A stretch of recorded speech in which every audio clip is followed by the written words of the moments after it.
സൈബ പറയുന്ന കാര്യങ്ങൾ ഉൾക്കൊള്ളാൻ കഴിയാതെ സുബൈർ ആകെ തളർന്നുപോയി. താൻ അറിയുന്ന സൈബയും ഫവാസും ഒരിക്കലും ഇങ്ങനെ ഒരു തെറ്റ് ചെയ്യില്ലെന്ന് അയാളുടെ ഉള്ളിൽ എവിടെയോ ഒരു തോന്നലുണ്ടായിരുന്നു. സർ, നിങ്ങൾക്ക് എന്തെങ്കിലും സംശയമുണ്ടെങ്കിൽ ഫവാസുമായി ചേർന്ന് DNA ടെസ്റ്റ് നടത്താനും ഞാൻ തയ്യാറാണ്. സൈബ മധ്യസ്ഥനെ നോക്കി ഉറപ്പിച്ചു പറഞ്ഞു. സൈബയുടെ ആത്മവിശ്വാസം കണ്ടപ്പോൾ സുബൈർ ഇരുന്നിടത്തു നിന്നും വിയർക്കാൻ തുടങ്ങി. അവൾ വെറുപ്പോടെ അയാളെ നോക്കി. സുബൈർ, നിങ്ങൾക്കിനി എന്താണ് പറയാനുള്ളത്? ഈ കേസുമായി നമുക്കിനിയും മുന്നോട്ട് പോകണോ? മധ്യസ്ഥൻ സുബൈറിനോട് ഗൗരവത്തിൽ ചോദിച്ചു. സുബൈർ, നിങ്ങൾക്ക് എന്തെങ്കിലും പറയാനുണ്ടോ? അതോ ഈ കേസ് ഇവിടെ അവസാനിപ്പിക്കണോ? മധ്യസ്ഥൻ വീണ്ടും ആവർത്തിച്ചു. ഒന്നും മറുപടി നൽകാൻ കഴിയാതെ സുബൈർ തളർന്നിരുന്നു. സൈബയുടെ വാക്കുകൾ അയാളെ അത്രമേൽ തളർത്തിയിരുന്നു. ഇനി ഇവിടെ നിൽക്കുന്നത് നമുക്ക് അപമാനമാണ്. നമുക്ക് പോകാം. ഫിദ സുബൈറിന്റെ അരികിലെത്തി വളരെ താഴ്ന്ന സ്വരത്തിൽ പറഞ്ഞു. അയാൾ ഒന്നും മിണ്ടാതെ അവിടെ നിന്നും എഴുന്നേറ്റ് പുറത്തേക്ക് നടന്നു. ഒരു വിജയഭാവത്തോടെ ഫിദ സൈബയെ ഒന്ന് നോക്കിയിട്ട് അയാളുടെ പിന്നാലെ പോയി. പുറത്തെത്തിയപ്പോൾ ഫിദയുടെ ഭാവം മാറി. ഞാൻ അന്നേ പറഞ്ഞതല്ലേ ആ കുഞ്ഞ് നിങ്ങളുടെ ആകാൻ വഴിയില്ലെന്ന്. അന്നെന്റെ വാക്കുകൾക്ക് നിങ്ങൾ വില നൽകിയില്ല. ഇപ്പൊ കണ്ടില്ലേ, എല്ലാവരുടെയും മുന്നിൽ വെച്ച് നാണം കെട്ടത് മിച്ചം. സുബൈർ വല്ലാത്തൊരു ദേഷ്യത്തോടെ അവളെ നോക്കി. ഇപ്പൊ തന്നെ ആ നൈലയെ വിളിച്ച് കാര്യങ്ങൾ പറയണം. തന്റെ ഭർത്താവ് മറ്റൊരു സ്ത്രീയിൽ മകനെ ഉണ്ടാക്കിയിട്ടാണ് അവളെ വിവാഹം കഴിച്ചതെന്ന് അവളും കൂടി അറിയട്ടെ. അവന്റെ മുഖം മൂടി അഴിയാൻ ഇത് നല്ലൊരു അവസരമാണ്. ഫിദ വിഷം കലർന്ന വാക്കുകളാൽ അയാളെ മുറിപ്പെടുത്തി. എന്നാൽ ഫിദയുടെ ശകാരം കേൾക്കാൻ സുബൈർ അവിടെ നിന്നില്ല. അയാളുടെ മനസ്സും ശരീരവും ഒരുപോലെ തളർന്നു പോയിരുന്നു. ഒരു മരവിപ്പോടെ അയാൾ വണ്ടിയിലേക്ക് കയറി. അകത്ത് സൈബ അപ്പോഴും കണ്ണീരോടെ ഇരിക്കുകയായിരുന്നു. ഇക്ക, ഇത്ര വലിയൊരു നുണ പറഞ്ഞ എന്നോട് പടച്ചോൻ പോലും പൊറുക്കൂല. അവൾ വിങ്ങലോടെ അഷ്റഫിനെ നോക്കി. നീ എന്തിനാ സൈബ ഇങ്ങനെ സങ്കടപ്പെടുന്നത്? നമ്മളിത് ചെയ്തത് ആ കുഞ്ഞിന് വേണ്ടിയല്ലേ? ഫവാസ് അവന്റെ ഇളയപ്പയല്ലേ? ഉപ്പാന്റെ സ്ഥാനം നൽകാൻ അയാൾക്ക് എല്ലാ യോഗ്യതയുമുണ്ട്. നീ ധൈര്യമായിരിക്ക്. അഷ്റഫ് അവളെ ചേർത്ത് പിടിച്ച് ആശ്വസിപ്പിച്ചു. സൈബയെ വണ്ടിയിലിരുത്തിയ ശേഷം അഷ്റഫ് സുബൈറിന്റെ അരികിലേക്ക് നടന്നു. അഷ്റഫിന്റെ വരവ് കണ്ട സുബൈർ അയാളെ രോഷത്തോടെ നോക്കി നിന്നു. ഒരു സ്ത്രീയിൽ കുഞ്ഞിനെ ജനിപ്പിക്കാൻ ഏതൊരു പുരുഷനും കഴിഞ്ഞേക്കും. പക്ഷെ ആ കുഞ്ഞിന്റെ ഉമ്മ കൂടി നിന്നെ പിതാവായി അംഗീകരിച്ചാൽ മാത്രമേ നീ ഒരു യഥാർത്ഥ പുരുഷനാവുകയുള്ളൂ. അഷ്റഫ് അയാളുടെ മുഖത്ത് നോക്കി കടുപ്പത്തിൽ പറഞ്ഞു. അഷ്റഫിന്റെ വാക്കുകൾ കേട്ട് സുബൈർ ദേഷ്യം കടിച്ചമർത്തി അവിടെ തന്നെ നിന്നു. അയാൾ മറുപടിയൊന്നും പറയാതെ അവരെ നോക്കി പല്ല് ഞെരിച്ചു. അഷ്റഫ് സൈബയെയും കൂട്ടി അവിടെ നിന്ന് വണ്ടി ഓടിച്ചു പോയി. നമുക്ക് പോകാം സുബൈർ, ഇനിയും ഇവിടെ നിന്നിട്ട് എന്താ കാര്യം? ഫിദ അയാളെ വിളിച്ചു. അവൾ അയാളെയും കൂട്ടി അവിടെ നിന്നും മടങ്ങി. സൈബ അപ്പോഴും വല്ലാത്തൊരു മാനസികാവസ്ഥയിലായിരുന്നു. എന്റെ പടച്ചോനെ, ഞാൻ എന്ത് വലിയ തെറ്റാ ചെയ്തത്? ഒരു കുഞ്ഞിനു വേണ്ടി ഇത്രയും വലിയ നുണ പറയാൻ എനിക്ക് എങ്ങനെ കഴിഞ്ഞു? അവൾ ഉള്ളിൽ വിതുമ്പിക്കൊണ്ട് പറഞ്ഞു. സൈബ, നീ കണ്ടില്ലേ നിന്റെ വാക്കുകൾക്ക് മുന്നിൽ അയാൾ പതറിപ്പോയത്? ഇനി ഒരിക്കലും മകന്റെ കാര്യത്തിൽ അയാൾ നിന്നെ ശല്യം ചെയ്യില്ല. അതുകൊണ്ട് നീ സമാധാനമായിരിക്ക്. അഷ്റഫ് അവളെ സമാധാനിപ്പിക്കാൻ ശ്രമിച്ചു. അവൾ അപ്പോഴും ഒന്നും മിണ്ടാതെ വിൻഡോയിലൂടെ പുറത്തേക്ക് നോക്കി നിശബ്ദയായിരുന്നു. വീടിന് മുന്നിൽ വണ്ടി നിർത്തി അവർ അകത്തേക്ക് കയറാൻ തുടങ്ങിയപ്പോഴാണ് മുറ്റത്ത് മറ്റൊരു കാർ വന്നു നിന്നത്. അതിൽ നിന്നും ഇറങ്ങുന്ന ഫവാസിനെയും ഭാര്യയെയും കണ്ടതും സൈബ സ്തംഭിച്ചു നിന്നുപോയി. അഷ്റഫ് പുഞ്ചിരിയോടെ ഫവാസിനെയും നൈലയെയും വീടിനുള്ളിലേക്ക് സ്വാഗതം ചെയ്തു. എന്നാൽ സൈബ അപ്പോഴും ഒരു തടിപ്പാവയെ പോലെ അവിടെ തന്നെ നിൽക്കുകയായിരുന്നു. അവളുടെ ഉള്ളിൽ ഭയം തളം കെട്ടി നിന്നു. ഇവൾക്കിനിയും ആ ഞെട്ടൽ മാറിയിട്ടില്ല. അവിടെ വെച്ച് അങ്ങനെയൊക്കെ പറയേണ്ടി വന്നതിന്റെ വിഷമത്തിലാണ് സൈബ.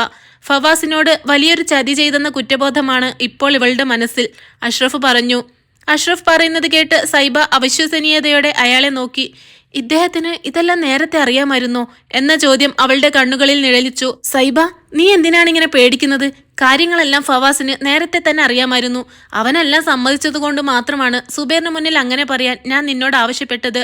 അഷ്റഫ് കാര്യങ്ങൾ വിശദീകരിച്ചു. അഷ്റഫിന്റെ വാക്കുകൾ കേട്ടപ്പോഴാണ് സൈബയുടെ ശ്വാസം നേരെ വീണത്. അവൾ ആശ്വാസത്തോടെ അയാളെ നോക്കി. ഫവാസ്, എന്നോട് ക്ഷമിക്കണം. ഒരു നോട്ടം കൊണ്ടുപോലും എന്നെ വേദനിപ്പിക്കാത്ത ഒരാളാണ് നിങ്ങൾ. എന്നിട്ടും എൻ്റെ മകൻ്റെ സുരക്ഷയ്ക്ക് വേണ്ടി സ്വന്തം ജ്യേഷ്ഠൻ്റെ മുന്നിൽ നിങ്ങളെ ഞാൻ മോശക്കാരനാക്കി ചിത്രീകരിച്ചു. അവസാന നിമിഷം വരെ ഇങ്ങനെ ചെയ്യണമെന്ന് ഞാൻ കരുതിയതല്ല. പക്ഷേ എൻ്റെ മകൻ എന്നിൽ നിന്നും അകന്നു പോകുമെന്ന് കണ്ടപ്പോൾ മറ്റൊന്നും ആലോചിക്കാൻ എനിക്ക് കഴിഞ്ഞില്ല. എനിക്ക് വേറെ വഴിയില്ലായിരുന്നു ഫവാസ്. അത്രയ്ക്ക് നിസ്സഹായാവസ്ഥയിലായിരുന്നു ഞാൻ. സൈബ തൻ്റെ സങ്കടം പങ്കുവെച്ചു. എനിക്കെല്ലാം അറിയായിരുന്നു സൈബത്ത. അഷ്റഫ് എന്നെ വിളിച്ച് കാര്യങ്ങൾ പറഞ്ഞപ്പോൾ തന്നെ ഞാൻ ഇതിന് സമ്മതം നൽകിയതാണ്. എൻ്റെ സഹോദരിക്ക് തുല്യമായ നിങ്ങൾ ആ സുബൈറിന്റെ മുന്നിൽ തോറ്റുപോകരുതെന്ന് എനിക്കും നിർബന്ധമുണ്ടായിരുന്നു. നിങ്ങൾ ഒരുപാട് അനുഭവിച്ചതാണ്. ഇനി ഒരിക്കലും പഴയ കാര്യങ്ങൾ ഓർത്ത് വിഷമിക്കരുത്. ഫവാസ് അവളെ ആശ്വസിപ്പിച്ചു. പക്ഷേ നൈലയ്ക്ക് എന്നോട് ദേഷ്യം തോന്നില്ലേ? സ്വന്തം ഭർത്താവിനെ മറ്റൊരു കുട്ടിയുടെ ഉപ്പയായി ചിത്രീകരിച്ചതിൽ അവൾക്ക് വിഷമമുണ്ടാവില്ലേ? സൈബ ആശങ്കയോടെ നൈലയെ നോക്കി. ഹേയ്, ഒരിക്കലുമില്ല. ഫവാസ് ഇതെല്ലാം എന്നോട് നേരത്തെ തന്നെ പറഞ്ഞിരുന്നു. ഇതിലെന്താണ് ശരിയെന്നും തെറ്റെന്നും എനിക്ക് നന്നായി അറിയാം. സൈബ ചെയ്തതാണ് ഏറ്റവും ഉചിതമായ കാര്യം. നൈല പുഞ്ചിരിയോടെ മറുപടി നൽകി. അവരുടെ വാക്കുകൾ കേട്ടപ്പോൾ സൈബയുടെ മനസ്സിലെ വലിയൊരു ഭാരം ഒഴിഞ്ഞുപോയി. എന്തായാലും നമ്മൾ പറഞ്ഞത് വിശ്വസിച്ച് സുബൈർ അവിടെ നിന്നും പിൻവാങ്ങിയല്ലോ.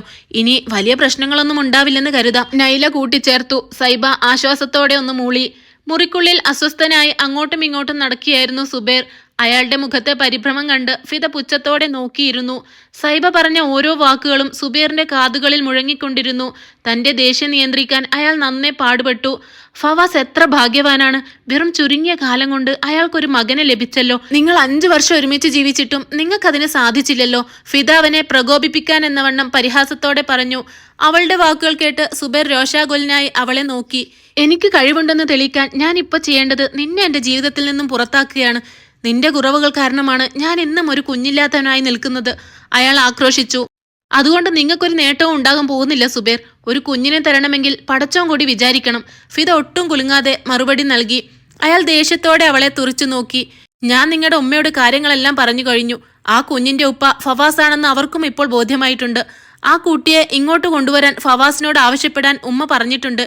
അതിന്റെ അർത്ഥം എന്താണെന്ന് നിങ്ങൾക്ക് മനസ്സിലാവുന്നുണ്ടോ? ഫിദയുടെ വാക്കുകളിൽ ഒരു പ്രത്യേക ഗൂഢലക്ഷ്യമുണ്ടായിരുന്നു. ഇതെല്ലാം അഷ്റഫ് ആസൂത്രണം ചെയ്തതാണ്. അവന്റെ ധൈര്യത്തിലാണ് അവൾ ഫവാസിന്റെ പേര് തുറന്നു പറഞ്ഞത്. സുബൈർ പല്ല് ഞെരിച്ചുകൊണ്ട് പറഞ്ഞു.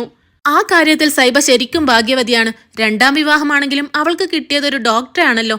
ഏത് പ്രതിസന്ധിയിലും അവളെ ചേർത്ത് പിടിക്കാൻ അയാൾ കൂടെയുണ്ട്. എന്നാൽ നിങ്ങളെ നോക്ക്, സ്വന്തം ചോരയെ പോലും തിരിച്ചറിയാൻ കഴിയാതെ ഓരോ പരീക്ഷണങ്ങൾ നടത്തി സമയം കളയുന്നു. ഫിദ പരിഹാസം തുടർന്നു. നിനക്ക് അത്രയ്ക്ക് നിർബന്ധമാണെങ്കിൽ നീ പോയി വേറെ ആരെങ്കിലും വിവാഹം കഴിച്ച് നിന്റെ ഭാഗ്യം തെളിയിക്ക്, സുബൈർ നിയന്ത്രണം വിട്ടു പറഞ്ഞു. അതാണല്ലേ നിങ്ങളുടെ ഉള്ളിലിരിപ്പ്. എന്നെ ഒഴിവാക്കി എങ്ങനെയെങ്കിലും സൈബയെ തിരികെ കൊണ്ടുവരണമെന്നാണല്ലോ നിങ്ങളുടെ മോഹം. അതെനിക്ക് നന്നായി അറിയാം, ഫിദ അയാളുടെ കണ്ണ് തുറപ്പിക്കാനെന്നോണം പറഞ്ഞു. സുബൈർ ഒന്നും മിണ്ടാതെ അവളെ തുറിച്ചു നോക്കി. ഇപ്പൊ നിങ്ങളുടെ മനസ്സിൽ സൈബ മാത്രമേ ഉള്ളൂ. ആ കുഞ്ഞിനെ നേടിയെടുക്കാൻ നിങ്ങൾ ശ്രമിക്കുന്നത് ആ കുട്ടിയോടുള്ള സ്നേഹം മാത്രം കൊണ്ടല്ല, മറിച്ച് സൈബയെ വീണ്ടും സ്വന്തമാക്കാമെന്ന പ്രതീക്ഷയിലാണ്. ഫിദ അയാളുടെ മനസ്സ് വായിച്ചു. ഫിദ പറഞ്ഞത് സത്യമാണെന്ന് സുബൈറിന് അറിയാമായിരുന്നു. അയാൾ മറുപടി നൽകാൻ കഴിയാതെ നിശബ്ദനായി നിന്നു. ഒന്ന് ആലോചിച്ചു നോക്കൂ. ഇപ്പോൾ ലഭിച്ച സുഖസൗകര്യങ്ങളെല്ലാം ഉപേക്ഷിച്ച് തന്നെ ഇത്രയധികം വേദനിപ്പിച്ച നിങ്ങളുടെ ജീവിതത്തിലേക്ക് അവൾ ഇനി തിരിച്ചു വരുമെന്ന് നിങ്ങൾക്ക് തോന്നുന്നുണ്ടോ? അതുകൊണ്ട് പഴയ കാര്യങ്ങൾ കുത്തിപ്പൊക്കാതെ ഉള്ള ജീവിതം സമാധാനമായി ജീവിച്ചു തീർക്കാൻ നോക്ക്, അവൾ കടുത്ത ഭാഷയിൽ ഉപദേശിച്ചു. ഫിദയുടെ വാക്കുകൾ കേട്ട് സുബൈർ ആഴത്തിലുള്ള ചിന്തകളിൽ മുഴുകി. അതേസമയം അഷ്റഫിന്റെ കാറ് വീടിന് പുറത്തു പോയതിന് തൊട്ടു പിന്നാലെയാണ് സുബൈർ തന്റെ വാഹനവുമായി അവിടേക്കെത്തിയത്. സുബൈറിന്റെ അപ്രതീക്ഷിതമായ വരവ് കണ്ട് സൈബ ഭയന്നുപോയി. അവൾ ഒരിക്കലും അയാൾ ഇത്ര വേഗം തിരിച്ചു വരുമെന്ന് കരുതിയില്ല. എന്തിനാണ് സൈബ നീ എന്നെ ഇങ്ങനെ ഒരു അപരിചിതനെ പോലെ നോക്കുന്നത്? ഞാൻ വന്നത് നിനക്ക് അത്രയ്ക്ക് അലോസരമായോ? സുബൈർ പരിഹാസത്തോടെ ചോദിച്ചു. അയാളുടെ ചോദ്യം കേട്ട് സൈബയ്ക്ക് ദേഷ്യം നിയന്ത്രിക്കാനായില്ല. അവൾ രൂക്ഷമായി അയാളെ ഒന്ന് നോക്കി. ഇനി ഇവിടെ നിങ്ങൾക്ക് എന്താണ് കാര്യം? എന്തിനാണ് നിങ്ങൾ വീണ്ടും വീണ്ടും എന്നെ ശല്യം ചെയ്യുന്നത്? സൈബ ആഞ്ഞടിച്ചു. ഞാനൊന്ന് ചോദിച്ചാ നീ എനിക്ക് വേണ്ടത് തരുമോ? അയാൾ ഒരുമാതിരി കുസൃതിയോടെ തിരിച്ചൊരു ചോദ്യമെറിഞ്ഞു. അവൾ വെറുപ്പോടെ അയാളെ നോക്കി നിൽക്കുകയാണ് ചെയ്തത്. നീ ഇങ്ങനെ തുറിച്ചു നോക്കണ്ട. ഞാൻ വന്നത് എൻ്റെ അനിയൻ ഫവാസിന്റെ മകനെ ഒന്ന് കാണാനാണ്. സുബൈർ തന്റെ വരവിന്റെ ഉദ്ദേശ്യം വ്യക്തമാക്കി. ആ വാക്കുകൾ കേട്ട് സൈബ ഒരു നിമിഷം സ്തംഭിച്ചു നിന്നുപോയി. തന്റെ നുണ അയാൾ ഇത്ര വേഗത്തിൽ വിശ്വസിക്കുമെന്ന് അവൾ കരുതിയിരുന്നില്ല. അതിന് നിങ്ങളിവിടെ വരേണ്ട കാര്യമില്ല. കുഞ്ഞിപ്പോ നല്ല ഉറക്കത്തിലാണ്. അതുകൊണ്ട് ദയവ് ചെയ്ത് നിങ്ങൾ ഇവിടെ നിന്നും പോകണം, അവൾ തറപ്പിച്ചു പറഞ്ഞു. അവൻ ഉണരുന്നതുവരെ ഞാൻ ഇവിടെ ഇരുന്നോളാം. അതല്ലെങ്കിൽ അവൻ എവിടെയാണ് കിടക്കുന്നതെന്ന് പറഞ്ഞാൽ മതി, ഞാൻ പോയി കണ്ടോളാം. സുബൈർ വീടിനുള്ളിലേക്ക് കടക്കാൻ ശ്രമിച്ചു. സൈബ വാതിൽക്കൽ തടസ്സമായി നിന്നു. നിങ്ങൾ അകത്തേക്ക് പ്രവേശിക്കാൻ പാടില്ല, അത് ഞാൻ സമ്മതിക്കില്ല, അവൾ ശക്തമായി എതിർത്തു. നീ എന്നെ തടയുമെന്നാണോ പറയുന്നത്? നീ എന്ത് ചെയ്യും? അയാൾ വെല്ലുവിളിച്ചു. ഞാൻ പോലീസിനെ വിളിക്കും. അനാവശ്യമായി ഒരാളുടെ വീട്ടിൽ അതിക്രമിച്ചു കയറാൻ നോക്കിയതിന് നിങ്ങൾക്ക് മറുപടി പറയേണ്ടി വരും, സൈബ തന്റെ ഫോൺ കയ്യിലെടുത്തു പറഞ്ഞു. അവർ വരട്ടെ, നീ വിളിച്ചിട്ടാണ് വന്നതെന്ന് ഞാൻ അവരോട് പറയും. നിന്റെ പുതിയ ഭർത്താവ് കരുതട്ടെ പഴയ ബന്ധത്തിന്റെ ഓർമ്മയിൽ നീ തന്നെ എന്നെ ഇങ്ങോട്ട് വരുത്തിയതാണെന്ന്. സുബൈർ വളരെ നീചമായി പരിഹസിച്ചു. നിങ്ങളുടെ ഈ വിഷം ചീറ്റുന്ന നാവുകൊണ്ട് ഇനി ഒരക്ഷരം മിണ്ടിപ്പോകരുത്. ഈ സൈബ ആരാണെന്ന് അപ്പം നിങ്ങൾ അറിയും. കത്തുന്ന കണ്ണുകളോടെ അവൾ താക്കീത് നൽകി. 5 വർഷം കൂടെ താമസിച്ച എനിക്ക് നിന്നെക്കുറിച്ച് എല്ലാം അറിയാം. പക്ഷെ ഇനിയും അറിയാതെ എന്തെങ്കിലും ബാക്കിയുണ്ടോ എന്ന് നോക്കാൻ ഞാൻ തയ്യാറാണ്. സുബൈർ അവളുടെ അരികിലേക്ക് നീങ്ങി. അവളുടെ ഉള്ളിലെ രോഷം അടക്കാനായില്ല. അവൾ കൈ ഓങ്ങിയതും സുബൈർ ആ കൈത്തണ്ടയിൽ ബലമായി പിടിച്ചു നിർത്തി. എന്റെ കൂടെ ജീവിച്ചിട്ട് എന്റെ അനിയന്റെ മകനെ വയറ്റിൽ ചുമന്നവളല്ലേ നീ? അങ്ങനെയുള്ള നിനക്ക് ഇപ്പൊ എന്നെ കാണുമ്പോൾ എന്തിനാണ് ഇത്ര അഹങ്കാരം? അവൻ അവളുടെ മുഖത്തിനു നേരെ ആക്രോശിച്ചു. അയാളുടെ പിടിമുറുങ്ങുത്തോറും സൈബ വേദന കൊണ്ട് പുളഞ്ഞു. സുബൈർ അവളുടെ കവളിൽ കുത്തിപ്പിടിച്ച് മുഖമടിപ്പിച്ചപ്പോൾ അവൾ സർവ്വശക്തിയും എടുത്ത് അയാളെ തള്ളിമാറ്റാൻ ശ്രമിച്ചു. എന്നെ വിടൂ, അല്ലെങ്കിൽ ഇതിനൊക്കെ വലിയ വില നിങ്ങൾ കൊടുക്കേണ്ടി വരും, വിറക്കുന്ന സ്വരത്തിൽ അവൾ പറഞ്ഞു. നിന്റെ ആ ഡോക്ടർ വന്നാ എന്നെ എന്ത് ചെയ്യുമെന്നാടി നിന്റെ വിചാരം? അയാളുടെ ബലത്തിലാണോ നിനക്ക് ഇത്ര അഹങ്കാരം? സുബൈർ വിടാതെ ചോദിച്ചു. അവസാനം അവൾ അയാളെ ശക്തമായി പിടിച്ചു തള്ളിമാറ്റി. കിതച്ചുകൊണ്ട് തകർന്ന മനസ്സോടെ അവൾ അയാളെ വെറുപ്പോടെ നോക്കി നിന്നു. ഇങ്ങനെയൊക്കെ എന്നെ ദ്രോഹിക്കാൻ ഞാൻ എന്ത് തെറ്റാ നിങ്ങളോട് ചെയ്തത്? സൈബ കരച്ചിലോടെ ചോദിച്ചു. അതുവരെ ദേഷ്യപ്പെട്ടിരുന്ന സുബൈറിന്റെ സ്വരം പെട്ടെന്ന് മാറി. അയാൾ ശാന്തനായി അവളെ നോക്കി. തെറ്റുകളെല്ലാം എൻ്റെ ഭാഗത്താണ് സൈബ, പക്ഷെ എനിക്കറിയാം ആ കുഞ്ഞ് എൻ്റേതാണെന്ന്. മോനെ എനിക്ക് വിട്ടുതരാതിരിക്കാൻ നീ കള്ളം പറയുകയാണെന്ന് എനിക്ക് നന്നായി ബോധ്യമുണ്ട്. എനിക്കെൻ്റെ മകനെ മാത്രമല്ല നിന്നെയും തിരികെ വേണം. അതുകൊണ്ടാണ് നീ പറഞ്ഞ ആ വലിയ നുണ വിശ്വസിച്ച ഭാവത്തിൽ ഞാൻ നിശബ്ദനായി നിൽക്കുന്നത്. അയാൾ തൻ്റെ ഉള്ളിലെ ആഗ്രഹം വെളിപ്പെടുത്തി. സുബൈറിന്റെ വാക്കുകൾ കേട്ട് സൈബ ഞെട്ടിപ്പോയി. അവൾ അവിശ്വസനീയതയോടെ അയാളെ നോക്കി നിന്നു. നിങ്ങളുടെ ഈ ഇരട്ടത്താപ്പ് ആദ്യം നിർത്ത്. തോന്നുമ്പോൾ ഉപേക്ഷിക്കാനും തോന്നുമ്പോൾ സ്നേഹിക്കാനും ഞാൻ നിങ്ങളുടെ അടിമയല്ല. ഞാൻ ഇന്ന് മറ്റൊരു വ്യക്തിയുടെ ഭാര്യയാണ്, 2 മക്കളുടെ ഉമ്മയാണ്. എൻ്റെ ജീവിതത്തിലേക്ക് ഇനിയൊരിക്കലും നിങ്ങളുടെ നിഴൽ പോലും വീഴരുതെന്നാണ് എൻ്റെ ആഗ്രഹം, അവൾ ഉറച്ച സ്വരത്തിൽ പറഞ്ഞു. സൈബ എന്ന് വിളിച്ചുകൊണ്ട് അയാൾ വീണ്ടും അവളുടെ കയ്യിൽ ബലമായി പിടിച്ചു. കൈവിടൂ, നിങ്ങൾക്ക് ആവശ്യമുള്ളപ്പോൾ സ്വീകരിക്കാനും അല്ലാത്തപ്പോൾ വലിച്ചെറിയാനും എന്നെ കിട്ടില്ല. അവൾ കൈ വിടുവിക്കാൻ ശ്രമിച്ചു. എന്നാൽ സുബൈർ വീണ്ടും അവളുടെ കയ്യിൽ ആഞ്ഞു പിടിച്ചു. ആ സമയത്താണ് അഷ്റഫിന്റെ ഉമ്മ അവിടെ വന്നിറങ്ങിയത്. അവരെ കണ്ടതും സുബൈർ പെട്ടെന്ന് അവളുടെ കയ്യിലെ പിടിവിട്ടു. തൽക്കാലം നീ രക്ഷപ്പെട്ടു, പക്ഷെ ഇതുകൊണ്ടൊന്നും എല്ലാം അവസാനിച്ചു എന്ന് നീ കരുതണ്ട എന്ന് ഭീഷണിപ്പെടുത്തിക്കൊണ്ട് അയാൾ അവിടെ നിന്നും വേഗത്തിൽ നടന്നുപോയി. തളർച്ചയോടെ നിലത്തിരുന്ന സൈബ വിതുമ്പി കരയുകയായിരുന്നു. അവളുടെ ആ അവസ്ഥ കണ്ടപ്പോൾ അഷ്റഫിന്റെ ഉമ്മയ്ക്ക് അവളെ ഒന്ന് ആശ്വസിപ്പിക്കാൻ പോലും വാക്കുകൾ കിട്ടിയില്ല. പടച്ചോനെ, എന്തിനാണ് നീ എന്നെ ഇങ്ങനെ വീണ്ടും പരീക്ഷിക്കുന്നത്? സൈബയുടെ ഹൃദയം പൊട്ടുകയായിരുന്നു. രാത്രിയിൽ അഷ്റഫ് എത്തിയപ്പോൾ വീട് തികച്ചും നിശബ്ദമായിരുന്നു. എന്താ ഉമ്മ, വീട്ടിലാകെ ഒരു മൂകതയാണല്ലോ, കുട്ടികളൊക്കെ എവിടെ? അഷ്റഫ് പരിഭ്രമത്തോടെ ചോദിച്ചു. മക്കളെല്ലാം അകത്തുണ്ട്, ഉമ്മ ശാന്തമായി മറുപടി നൽകി. സൈബ എവിടെ? അഷ്റഫിന്റെ കണ്ണുകൾ അവളെ തിരഞ്ഞു. സാധാരണ അഷ്റഫ് വരുമ്പോൾ കാത്തു നിൽക്കാറുള്ള സൈബയെ കാണാത്തതിൽ അയാൾക്ക് ആശങ്ക തോന്നി. അവൾ മുറിയിലുണ്ട്. ഇന്ന് പകൽ സുബൈർ ഇവിടെ വന്നിരുന്നു. ഞാൻ പുറത്തുപോയി മടങ്ങി വന്നപ്പോഴാണ് അയാൾ ഇവിടുന്ന് ഇറങ്ങിപ്പോകുന്നത് കണ്ടത്. സുബൈർ പോയ നിമിഷം മുതൽ അവൾ കരച്ചിൽ തുടങ്ങിയതാണ്. അയാൾ അവളോട് എന്തൊക്കെയാണ് പറഞ്ഞതെന്ന് എനിക്കറിയില്ല, ഉമ്മ സങ്കടത്തോടെ പറഞ്ഞു.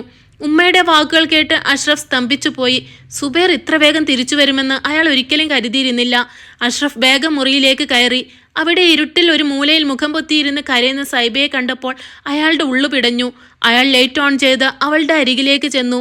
സൈബ, അയാൾ മൃദുവായി വിളിച്ചു. അഷ്റഫിനെ കണ്ട നിമിഷം അവൾ ഓടി വന്ന് അയാളെ കെട്ടിപ്പിടിച്ച് പൊട്ടിക്കരഞ്ഞു. അവളുടെ കണ്ണീരിൽ വലിയൊരു ഭയവും സങ്കടവും അലിഞ്ഞു ചേർന്നിരുന്നു. ഒരു നിമിഷം സ്തംഭിച്ചു പോയെങ്കിലും അഷ്റഫ് ഉടനെ തന്നെ സൈബയെ ചേർത്ത് പിടിച്ച് ആശ്വസിപ്പിച്ചു.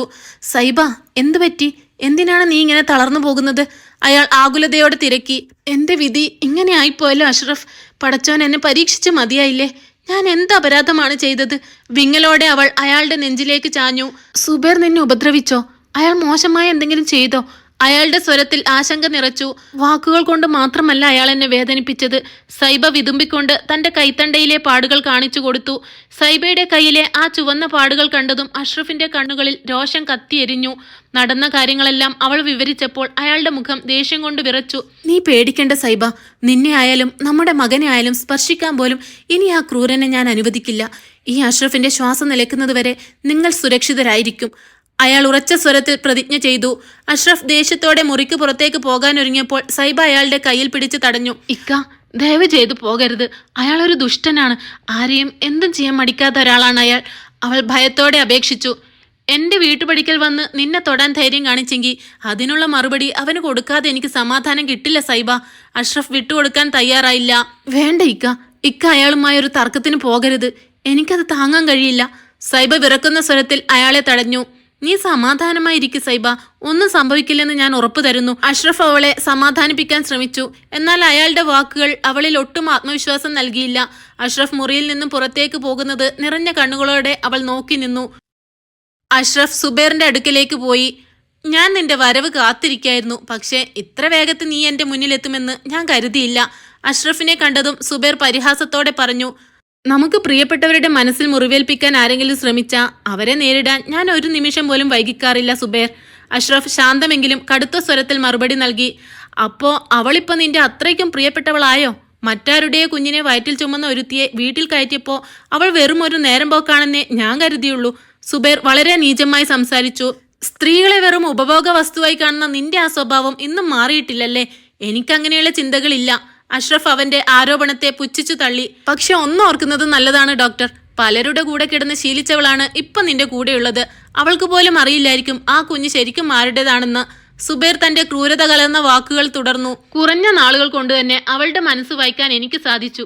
എന്നാൽ നീ 5 വർഷം കൂടെ കഴിഞ്ഞിട്ടും അവളെ തിരിച്ചറിയാൻ നിനക്ക് കഴിഞ്ഞില്ലല്ലോ. അതാണ് നിന്റെ ഏറ്റവും വലിയ തോൽവി, അഷ്റഫ് ഉറച്ച സ്വരത്തിൽ പറഞ്ഞു. അത് കേട്ട് സുബൈർ പുച്ഛത്തോടെ ഒന്ന് ചിരിച്ചു. അവളെ ഞാൻ അറിഞ്ഞ അത്രയൊന്നും ഈ ഡോക്ടർക്ക് അറിയില്ലായിരിക്കും. അവളുടെ ശരീരത്തെക്കുറിച്ച് ചോദിച്ചാൽ ഞാൻ തരുന്ന കൃത്യമായ ഉത്തരം നിങ്ങൾക്ക് തരാൻ പറ്റുമോ? വേണമെങ്കിൽ എന്റെ അറിവ് ശരിയാണോ എന്ന് ഡോക്ടർക്കൊന്ന് പരിശോധിച്ചു നോക്കാം, സുബൈർ വളരെ നീചമായി പറഞ്ഞു. അയാളുടെ അശ്ലീലം നിറഞ്ഞ വാക്കുകൾ കേട്ടതും അഷ്റഫിന്റെ നിയന്ത്രണം വിട്ടു. അയാൾ പാഞ്ഞെടുത്ത് സുബൈറിന്റെ ഷർട്ടിന്റെ കോളറിൽ കുത്തിപ്പിടിച്ചു. അവളുടെ ശരീരത്തെക്കുറിച്ച് നിനക്കറിയാമായിരിക്കും, പക്ഷേ ഇന്ന് അവളുടെ മനസ്സിലേറ്റ മുറിവ് എത്ര ആഴത്തിലുള്ളതാണെന്ന് എനിക്ക് നന്നായി അറിയാം. മേലാൽ അവളുടെ നിഴൽ വീണ വഴിയിൽ പോലും നീ ചെന്നു പോകരുത്. അങ്ങനെ സംഭവിച്ച നിന്നെ കൊല്ലേണ്ടി വന്നാലും ഞാൻ അത് ചെയ്തിരിക്കും, അഷ്റഫ് ആക്രോശിച്ചു. വിട് ഡോക്ടറെ, ഇത്രയൊക്കെ സംഭവിച്ചിട്ടും അവളെ കൂടെ താമസിപ്പിക്കാൻ അവളിൽ എന്ത് പ്രത്യേകതയാണ് നിങ്ങൾ കാണുന്നത്? നിങ്ങളൊന്ന് മനസ്സ് വെച്ചാൽ ഇതിലും നല്ല പെണ്ണിനെ നിങ്ങൾക്ക് കിട്ടില്ലേ? അതുകൊണ്ട് അവളെ എനിക്ക് തന്നെ അങ്ങ് തന്നേക്ക്, സുബൈർ വീണ്ടും പരിഹസിച്ചു. എടാ, ഇത്രയധികം അവളെ ഉപദ്രവിച്ചിട്ടും നിനക്ക് ഞാൻ അവളെ വിട്ടുതരണമെന്നാണോ നീ പറയുന്നത്? നീ പറഞ്ഞതുപോലെ എനിക്ക് ആരെ വേണമെങ്കിലും വിവാഹം കഴിക്കാമായിരുന്നു. പക്ഷെ ഞാൻ സുബൈർ അല്ല. അവളെ ഞാൻ ജീവിതത്തിലേക്ക് കൂട്ടിയത് അവൾ അനാഥയാണെന്ന് കരുതിയല്ല. എന്റെ ജീവിതത്തിലേക്ക് വന്ന അന്ന് തന്നെ അവൾ ഒരു അമ്മയാകാൻ പോകുന്നു എന്ന സത്യമാണ് ഞാൻ അറിഞ്ഞത്. ആ ആഘാതത്തിൽ നിന്നും പുറത്തു വരാൻ എനിക്ക് കുറച്ച് സമയം വേണ്ടി വന്നു. എങ്കിലും അവളുടെ നിഷ്കളങ്കമായ മനസ്സ് തിരിച്ചറിഞ്ഞപ്പോൾ ഞാൻ അവളെ ചേർത്ത് പിടിച്ചു. പാതി വഴിയിൽ ഒരാളെ കൈവിടുന്ന സ്വഭാവം എനിക്കില്ല, അഷ്റഫ് ഉറച്ച തീരുമാനത്തോടെ പറഞ്ഞു. നിങ്ങളുടെ വീരവാദം അവിടെ നിൽക്കട്ടെ. എനിക്കെന്റെ മകനെ തിരികെ വേണം. അവനെ എനിക്ക് വിട്ടു തന്നേക്കൂ, സുബൈർ തന്റെ ആവശ്യം ആവർത്തിച്ചു. അവൻ നിന്റെ കുട്ടിയല്ലെന്ന് അവൾ തന്നെ നിന്റെ മുഖത്ത് നോക്കി പറഞ്ഞതല്ലേ? പിന്നെ എന്തിനാണ് നീ ഇങ്ങനെ ഓരോന്ന് പുലമ്പുന്നത്? അത് നിങ്ങൾ അവളെ കൊണ്ട് പറയിപ്പിച്ചതാണെന്ന് എനിക്ക് നന്നായി അറിയാം. എന്റെ രക്തമല്ലാതെ മറ്റാരും ആ കുഞ്ഞിന്റെ ഉപ്പയാകില്ല, സുബൈർ ധാർഷ്ട്യത്തോടെ പറഞ്ഞു. അഷ്റഫ് പുച്ഛത്തോടെ ഒന്ന് ചിരിച്ചു. ഇന്ന് നിനക്ക് ആ കുഞ്ഞിനോട് വലിയ സ്നേഹം തോന്നുന്നുണ്ട് അല്ലേ? അന്ന് അവളുടെ മനസ്സ് തകർത്ത് നീ അവളെ ഇറക്കി വിട്ടപ്പോ നിന്റെ ഉള്ളിൽ ഈ സ്നേഹമൊക്കെ എവിടെയായിരുന്നു? അവൾ കരഞ്ഞു വിളിച്ചപ്പോ പടച്ചോൻ അത് കണ്ടിരുന്നു. ഇന്ന് അതേ പടച്ചോൻ തന്നെ നിന്നെ കൊണ്ട് ഈ മകന് വേണ്ടി എന്റെ പടിക്കൽ വന്ന് യാചിപ്പിക്കുകയാണ്. അഷ്റഫിന്റെ വാക്കുകളിൽ സത്യം നിറഞ്ഞു നിന്നു. അപ്പോൾ ആ കുഞ്ഞ് എന്റേതാണെന്ന് നിങ്ങൾ സമ്മതിക്കുകയാണോ? സുബൈർ ആകാംക്ഷയോടെ ചോദിച്ചു. അതൊക്കെ തീരുമാനിക്കുന്നത് അവളാണ്. അവൾ പറയുന്നതാണ് സത്യം, അഷ്റഫ് ഒഴിഞ്ഞു മാറി. എനിക്കറിയാം അവളെ കൊണ്ട് എങ്ങനെ സത്യം പറയിപ്പിക്കണമെന്ന്. ഞാൻ അത് ചെയ്തിരിക്കും, സുബൈർ വെല്ലുവിളിച്ചു. അതിന് ഇനിയൊരു ജന്മം കൂടി വേണ്ടിവരും സുബൈർ. നിനക്ക് അവളെ കാണാൻ പോലുമുള്ള അർഹതയില്ല, അഷ്റഫ് ആഞ്ഞടിച്ചു. അപ്പോൾ ഡോക്ടറെല്ലാം മുൻകൂട്ടി നിശ്ചയിച്ചതാണല്ലേ? നിങ്ങൾ സുഖമായി ജീവിക്കുമ്പോൾ അവൾ അനുഭവിച്ച വേദനകളോർത്ത് എന്റെ സമാധാനം നഷ്ടപ്പെടുകയാണ്. നിങ്ങളുടെ സന്തോഷം തകർക്കാൻ ഇടയ്ക്കിടെ ഞാൻ അവിടെ വരും, ഇനിയും വരുമെന്ന് അഷ്റഫ് തറപ്പിച്ചു പറഞ്ഞു. നീ ഇനി അവളുടെ ജീവിതത്തിൽ ഇടപെടാൻ ശ്രമിച്ച ഇതുവരെ നീ കണ്ട അഷ്റഫിനെ ആയിരിക്കില്ല ഇനി കാണാൻ പോകുന്നത്. നിന്റെ ക്രൂരതകൾ സഹിക്കാൻ അവളിപ്പോ പഴയതുപോലെ കൂട്ടില്ലാത്ത അവസ്ഥയിലല്ല, അഷ്റഫ് കർശനമായി മുന്നറിയിപ്പ് നൽകി. നിങ്ങൾ സുഖമായി വാഴുമ്പോൾ ഞാൻ മാത്രം എന്തിനിങ്ങനെ കഷ്ടപ്പെടണം? അവൾ സന്തോഷിക്കുന്നത് കാണുമ്പോൾ എനിക്ക് സഹിക്കാൻ പറ്റുന്നില്ല, സുബൈർ തന്റെ അസൂയ തുറന്നു പറഞ്ഞു. മറ്റൊരു പെണ്ണിനെ ജീവിതത്തിലേക്ക് കൂട്ടി അവളെ തഴഞ്ഞത് നീയല്ലേ? അന്നവൾ അനുഭവിച്ച വേദനയുടെ 100-1 പോലും നീ ഇപ്പൊ അനുഭവിക്കുന്നില്ല. അവൾക്ക് നഷ്ടപ്പെട്ട ആ പഴയ സന്തോഷം തിരികെ നൽകുക എന്നതാണ് എന്റെ ലക്ഷ്യം. അതിനായി ഏതറ്റം വരെ പോകാനും ഞാൻ തയ്യാറാണ്, അഷ്റഫിന്റെ വാക്കുകളിൽ നിശ്ചയദാർഢ്യം നിറഞ്ഞു. ഞാനും അത്ര പെട്ടെന്ന് വിട്ടുകൊടുക്കാൻ ഉദ്ദേശിച്ചിട്ടില്ല. എനിക്ക് കഴിയുന്നത് ഞാനും ചെയ്യും, സുബൈർ വാശിയോടെ അഷ്റഫിന്റെ മുഖത്തേക്ക് നോക്കി പറഞ്ഞു. എന്തിനാണ് സുബൈർ നീ ഇങ്ങനെ വാശി പിടിക്കുന്നത്? അവളെ ഇനിയെങ്കിലും സമാധാനമായി ജീവിക്കാൻ നിനക്ക് അനുവദിച്ചൂടെ? നിന്നെ പ്രാണനെ പോലെ സ്നേഹിച്ചവളായിരുന്നു അവൾ. എന്നിട്ടും നീ അവളെ നിന്റെ ജീവിതത്തിൽ നിന്നും വലിച്ചെറിഞ്ഞില്ലേ? ഇപ്പൊ എന്തിനാണ് വീണ്ടും അവളുടെ സമാധാനം കെടുത്താൻ വരുന്നത്? അഷ്റഫ് ചോദിച്ചു. അഷ്റഫിന്റെ ചോദ്യങ്ങൾക്ക് മുന്നിൽ സുബൈർ മറുപടിയില്ലാതെ നിന്നു. 20-ാം വയസ്സിൽ നിന്റെ കൈപിടിച്ച് ഈ വീട്ടിലേക്ക് വന്നവളാണ് സൈബ. അവളുടെ ജീവിതത്തിലെ ഏറ്റവും നല്ല നാളുകൾ അവൾ നിനക്ക് വേണ്ടി മാറ്റിവെച്ചു. എന്നാൽ പകരം നീ അവൾക്ക് നൽകിയത് കണ്ണീരും വേദനയും മാത്രമാണ്. ഇനിയെങ്കിലും അവളൊന്ന് ജീവിച്ചോട്ടെ സുബൈറെ. നിങ്ങൾ അവളുടെ ശരീരത്തെ സ്നേഹിച്ചപ്പോൾ അവളുടെ മനസ്സ് കാണാൻ നിങ്ങൾക്ക് കഴിഞ്ഞില്ല.